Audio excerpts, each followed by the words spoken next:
on a subsample of people who actually answered the question, or you treat the missing values as the survey respondent didn't answer the question because they didn't have access to electricity connection or water sanitation. The MPI will turn out to be hugely different depending on how you treat the missing values for those indicators. Thank you. My name is Vivi Alatas from Indonesia. I would like to ask questions to Professor Foster. You raised questions about operationality. When it is like for government, the purpose is not really for comparing with other countries. The purpose is usually for allocations, like comparing within district or within provinces. Then it's difficult to make it operational, especially for the health one. For example, like the child mortality and also the nutrition. It's very difficult to get like even like national level, let alone like province or district level. The second is like about like you raise like sometimes scholars raise discontinuity of unidimensional poverty. I think it is like more problematic in more than one dimension. For example, if you compare two people, like one has like plus epsilon from the cutoff in all dimensions, like the other one is like have minus epsilon from the cutoff for some dimension and infinity for other dimension. And then you will set like the second person is poorer than the first person. The third one, there is a sense of like it's being like what you propose, it's being very similar to predetermined PMT. If the, which is the X is 10 and then the beta is being determined. If the purpose is like for targeting, there is a possibilities of like actually having like more like PMT with the probabilities, like not only probability of one dimension, but probability for more than one dimension. Thank you.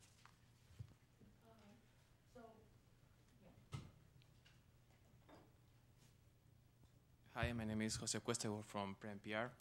I think Professor Foster said that the measure didn't allow for trade-offs between the dimensions.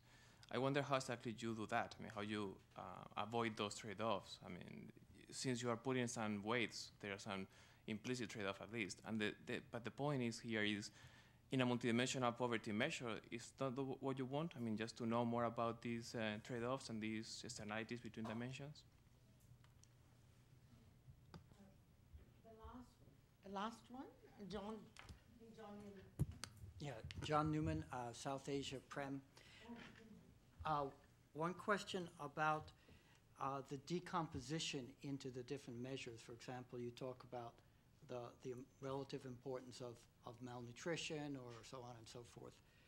Would you advocate using the measures that you construct from those index, or would you then turn to the more standard measures that might be managed within the country for working with malnutrition? So it wasn't quite clear.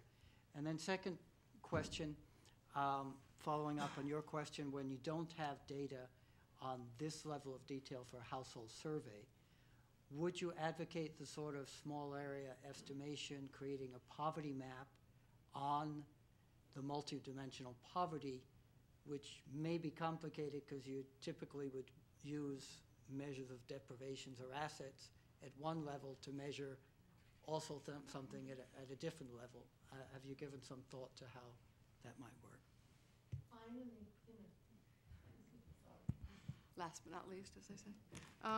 A couple of questions. One was, going back to Louise's point, which I thought was valid, is what would you have done if you weren't constrained by the data sets? Because the minute you go to the mix or the DHS, you're very constrained by what's out there.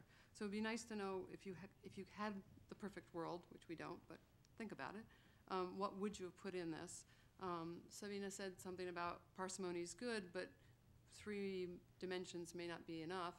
And have you thought about sitting down with the data sets like the LSMS data sets, which we don't have for every country, but certainly have a much broader range of measures plus a consumption one, so that you could actually look at more dimensions, compare it to what you get with consumption, and really understand what you're adding and what you're not adding with this. I think that'd be really interesting. And then one of the concerns I have with coming out with this measure across the globe is because you're trying to come out with it across the globe, you're constrained by your data sets, And it almost seems to undermine a call for better data, because it's saying, we created this new thing, it's wonderful, it's really interesting, it's very intriguing, and we only needed these variables to do it. So therefore, why would we need more variables? So that concerns me just from someone who's been pushing a long time to get better data out there. And then the last question is, on the weights, the value of, or the deprivation in education does, or in other measures, does vary by country. It's not an absolute. If you had a 6th grade education in the United States, you would be unbelievably deprived. So I don't know how you deal with that in this measure. Thank you. Before they answer, there's one more round, okay? So think about what you want to ask, and then we'll close.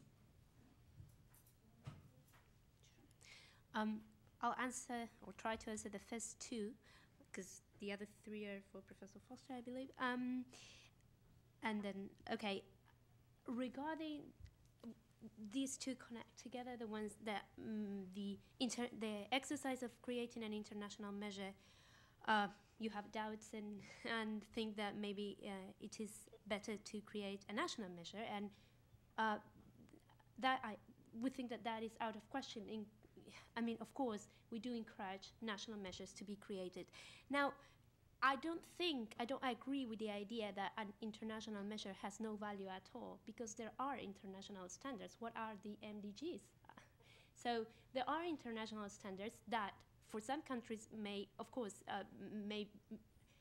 some countries may want to have higher standards than what the MDGs have stated.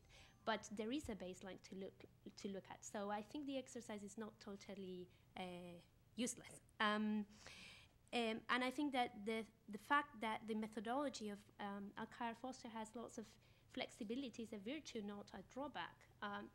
All methodologies can give space, room to misuse and political misuse, but that's in the hands of those who apply them. So I don't think that flexibility is always good, and restrictions coming from who knows where I don't think are very advisable. About the missing indicators, what we did is we have not imputed anything. Households that had missing values in any of the indicators were not counted here, were dropped. Now, we analyzed what was the sample size reduction, and I don't remember exactly the numbers, but broadly the idea is about over 85 countries have a sample size of 85% or higher of the original sample size of the survey.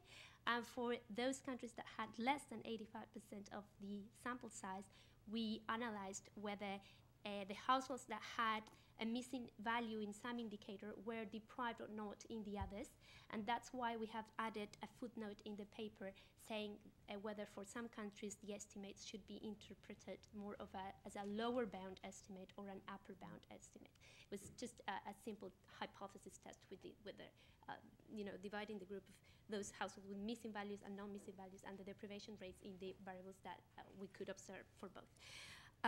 So that's. And finally, one thing, I think that the exercise of doing the international measure, maybe it would be a misunderstanding to think that we think that, well, that this is the data we have, that it's good enough, let's go with this. We didn't mean to say that. I think that more it was a call to move to a multidimensional measure. That was the main objective. Briefly, in terms of flexibility, I'd compliment what Mariam has said, is that I do think that there need to be, as there was in income poverty development, of some kind of standards and some kind of models. And it's been interesting with,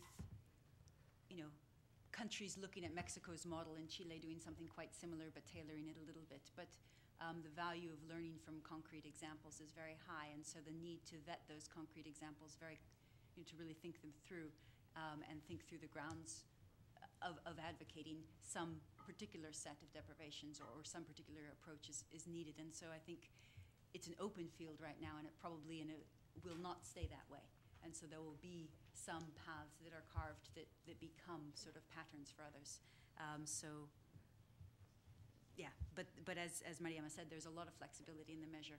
And so that's why we've tried to stress robustness tests and trying to think through how, if there was a bad measure, how it would be diagnosed. In terms of whether to use, John Newman's question, whether to use censored head counts or head counts, it really depends on whether, we've discussed this also in QH quite a lot, whether the focus is simply on the people who have multiple deprivations, and there is an agreement in excluding people who have one because it might be voluntary, it might be a data issue or something, or if there's a policy decision in the other direction to address every case of malnutrition and get it to zero. And so I don't know that that could be stated ex ante. For this purpose, we thought that the censored head count, that is where we censor anyone who's deprived but not multidimensionally poor, because they're not poor enough indicators at the same time, that was going to give a more accurate basis. But as I said, the difference between the two is quite high in some indicators, like sanitation. So we're not taking a position just thinking through what are the considerations of using one rather than another. And similarly, in terms of using poverty mapping, what we've tried to do is, it's quite different than extrapolating to an average for a group, because you're looking at the household level.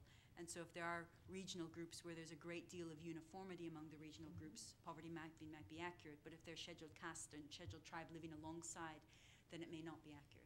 So again, it seems to depend much more on the local context. Quickly to Kinnan's questions. We initially, OPHI, our research group, work in two areas. One's this measurement stuff, and one is advocating for missing dimensions to be added to normal poverty surveys. That is informal work, violence, empowerment, and an absence of shame, humiliation. So some positive social relationship indicators, trying to have robust, comparable, quantitative data, whether or not it's cardinal or qualitative. So those are dimensions we had identified ex ante, and which are, I think, echoed in the in some of the discussions with the Human Development Report Office.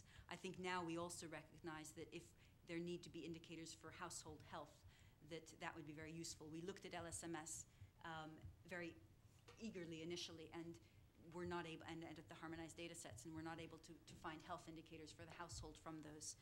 So that seemed to be a particular area where a few questions from the existing LSMS health module would make a great difference. And we are, for example, Nepal is about to have an LSMS with anthropometric data. Morocco has had one. So there are countries, and we are planning and hoping to collaborate in analysis of those to look at some of the questions that you mentioned.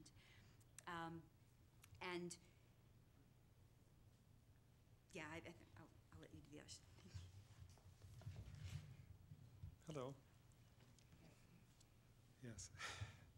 I'm going to go back just for a second to discussion of weights, normative versus statistical, and just indicate to you that there will be a discussion later today that will cover part of that, since Mexico went through this entire discussion, start to finish, with incredible investment of time and effort. So I'm sure Gonzalo will be able to have a great and interesting discussion of that for you. Let me leave it to him later on. Secondly, in terms of flexibility and the value of choice and the value of forcing choice, in this instance, I think the value of forcing choice is very, very high. In other words, what is it that a country really does value as being the more important dimension to focus on at a country level? And we can imagine how this would be implemented by a similar group to what we saw in Mexico, a poverty committee, talking with whomever they deem important at that point. But it is in the hand of the people at the local level. That's the interesting thing, and it's conceptual at the local level. You can understand it at the local level, much more so than lots of other things that we tend to do. So we consider the technology to be open source. It's very easy to understand. Anyone can use it. This observability by many eyes means that there's going to be a lot of follow-up by others when someone finally makes a decision to see whether it makes sense what that decision has been.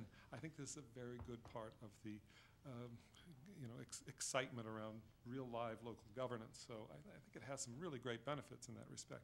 There are also negatives that we can point out. The additional value of flexibility may be misused, as in any situation. But I think when it's open, there's less chance of it occurring. When you write down what the definition of the measure being employed and chosen on, everyone around the globe could use it. If they have the data set, they may not, but if they did, they could. Okay, so now other questions.